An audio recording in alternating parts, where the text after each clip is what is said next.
Hi, guys. Okay, so I know we were in the middle of a chapter for Charlotte's Web, but I'm just going to start with chapter 8 back at the beginning so we can get caught up. So this is chapter 8, Good Progress. Here we go. Far into the night, while the other creatures slept, Charlotte worked on her web. First, she ripped out a few of the orb lines near the center. She left the radial lines alone as they were needed for support. As she worked, her 8 legs were a great help to her. So were her teeth. She loved to weave, and she was an expert at it. When she was finished ripping things out, her web looked something like this. So now she's got all the lines out and she's going to start over. A spider can produce several kinds of thread. She uses a dry, tough thread for foundation lines, and she uses a sticky thread for snare lines, the ones that catch and hold insects. Charlotte decided to use her dry thread for writing the new message. She doesn't need the sticky thread because she's not trying to catch insects right now, right? If I write the word terrific with sticky thread, she thought, every bug that comes along will get stuck in it and spoil the effect. Makes sense. Now let's see. The first letter is T. Charlotte climbed to a point at the top of the left-hand side of the web. Swinging her spinnerets into position, she attached her thread and then dropped down. As she dropped, her spinning tubes went into action and she let out thread. At the bottom, she attached the thread. This formed the upright part of the letter T. Charlotte was not satisfied, however. She climbed up and made another attachment right next to the first. Then she carried the line down so that she had a double line instead of a single line. So it sounds like she's making it thicker. It will show up better if I make the whole thing with double lines. She climbed back up, moved over about an inch to the left, touched her spinnerets to the web, and then carried a line across to the right, forming the top of the T. She repeated this, making it double. Her 8 legs were very busy helping. Now for the E. Charlotte got so interested in her work, she began to talk to herself as though to cheer herself on. If you had been sitting quietly in the barn cellar that evening, you would have heard something like this. Now for the R, up we go, attach, descend, pay out line, whoa, attach, good, up you go, repeat, attach, climb, attach, over to the right, pay out line, attach. Now right and down and swing the loop and around and around. Now into the left. Attach, climb, repeat. Okay, easy. Keep those lines together. Now then, out and down for the leg of the R. Pay out line. Whoa, attach, ascend, repeat. Good girl. So she's talking to herself as she's doing this work. Do you guys ever talk to yourself when you're trying to get something done? Like, I'm going to go do this. Okay, check. And so, talking to herself, the spider worked at her difficult task. When it was completed, she felt hungry. She ate a small bug that she had been saving. Then she slept. Next morning, Wilbur arose and stood beneath the web. He breathed the morning air into his lungs. Drops of dew, catching the sun, made the web stand out clearly. When Lurvy arrived with breakfast, there was the handsome pig, and over him, woven neatly in block letters, was the word terrific. Another miracle. Lurvy rushed and called Mr. Zuckerman. Mr. Zuckerman rushed and called Mrs. Zuckerman. Mrs. Zuckerman ran to the phone and called the Arables. The Arables climbed into their truck and hurried over. Terrific! Yay!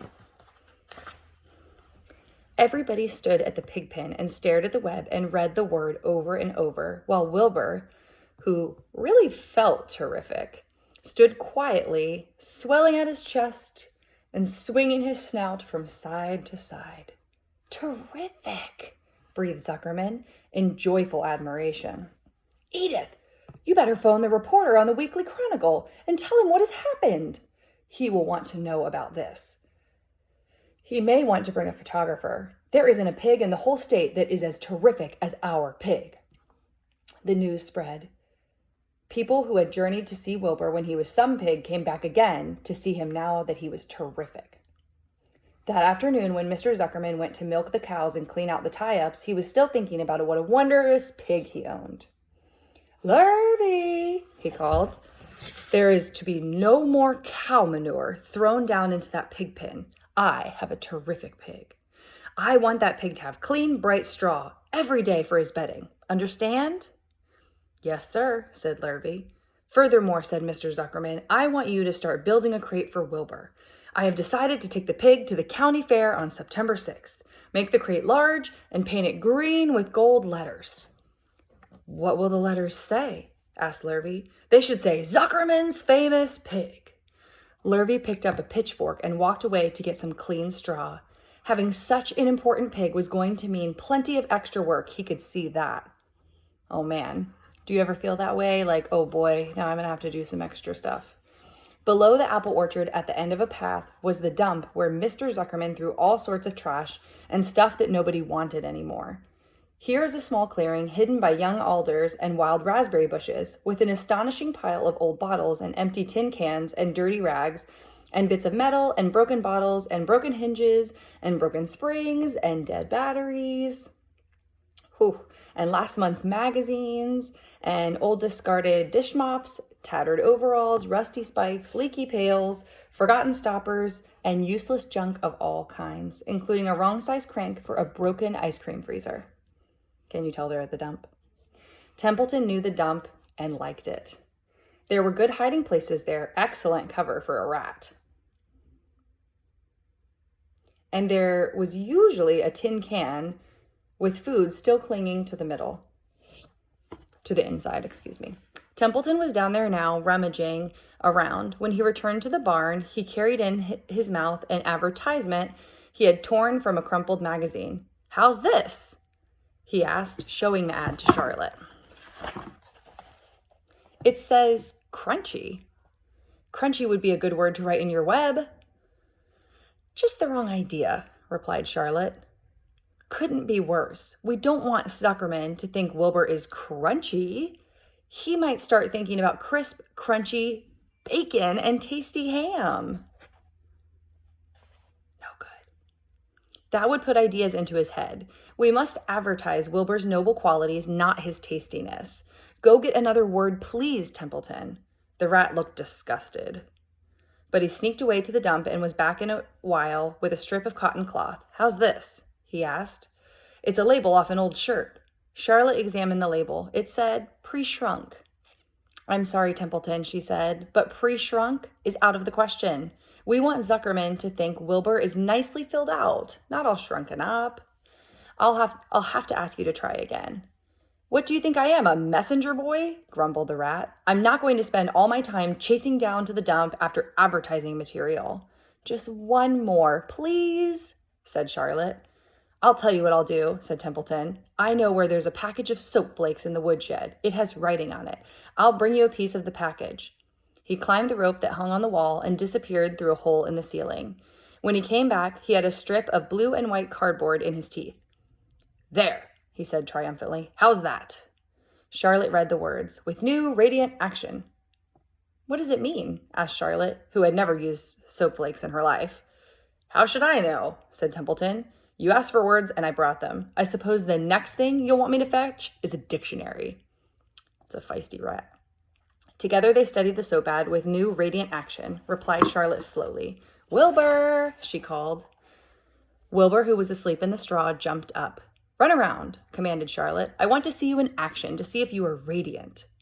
Wilbur raced to the end of his yard. "Now back again, faster," said Charlotte. Wilbur galloped back. His skin shone. His tail had a fine, tight curl in it. "Jump into the air," cried Charlotte. Wilbur jumped as high as he could. "Keep your knees straight and touch the ground with your ears," called Charlotte. There he is trying to act radiant. Wilbur obeyed. "Do a backflip with a half twist in it," cried Charlotte. Wilbur went over backwards, writhing and twisting as he went. "Okay, Wilbur," said Charlotte, "you can go back to sleep." "Okay, Templeton, the soap ad will do, I guess." "I'm not sure Wilbur's action is exactly radiant, but it's interesting." "Actually," said Wilbur, "I feel radiant." "Do you?" said Charlotte, looking at him with affection. "Well, you're a good little pig, and radiant you shall be." I'm in this thing pretty deep now. I might as well go the limit. Tired from his romp, Wilbur lay down in the clean straw. He closed his eyes. The straw seemed scratchy, not as comfortable as the cow manure, which was always delightfully soft to lie in. So he pushed the straw to one side and stretched out in the manure. Wilbur sighed. It had been a busy day, the first day of being terrific. Dozens of people had visited his yard during the afternoon, and he had had to stand and pose, looking as terrific as he could. Now he was tired. Fern had arrived and seated herself quietly on her stool in the corner. "Tell me a story, Charlotte," said Wilbur, as he lay waiting for sleep to come. "Tell me a story." So Charlotte, although she too was tired, did what Wilbur wanted. "Once upon a time," she began, "I had a beautiful cousin who managed to build her web across a small stream. One day, a tiny fish leaped into the air and got tangled in the web. My cousin was very much surprised, of course. The fish was thrashing wildly. My cousin hardly dared tackle it, but she did." There's the fish. "She swooped down and threw great masses of wrapping material around the fish and fought bravely to capture it." "Did she succeed?" asked Wilbur. "It was a never-to-be-forgotten battle," said Charlotte. "There was the fish, caught only by the fin, and in its tail, wildly thrashing and shining in the sun. There was the web sagging dangerously under the weight of the fish." "How much did the fish weigh?" asked Wilbur eagerly. "I don't know," said Charlotte. "There was my cousin slipping in, dodging out, beaten mercilessly over the head by the wildly thrashing fish, dancing in, dancing out, throwing her threads and fighting hard. First she threw a left around the tail, the fish landed back. Then a left to the tail and a right to the midsection. The fish landed back.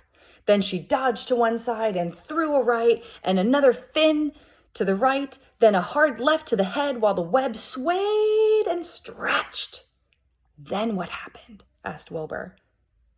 "Nothing," said Charlotte. "The fish lost the fight. My cousin wrapped it up so tight it couldn't budge." "Then what happened?" asked Wilbur. "Nothing," said Charlotte. "My cousin kept the fish for a while, and then when she got good and ready, she ate it." "Tell me another story," begged Wilbur. So Charlotte told him about another cousin of hers who was an aeronaut. "What is an aeronaut?" asked Wilbur. "A balloonist," said Charlotte. "My cousin used to stand on her head and let out enough thread to form a balloon. Then she'd let go and be lifted into the air and carried upward on the warm wind." "Is that true?" asked Wilbur. "Or are you just making it up?" "It's true," replied Charlotte. "I have some very remarkable cousins. And now, Wilbur, it's time for you to sleep." "Sing something," begged Wilbur, closing his eyes. So Charlotte sang a lullaby while crickets chirped in the grass and the barn grew dark. This was the song she sang. "Sleep, sleep, my love, my only, deep, deep in the dung and the dark. Be not afraid and be not lonely. This is the hour when frogs and thrushes praise the world from the woods and the rushes. Rest from care, my one and only, deep in the dung and the dark." But Wilbur was already asleep.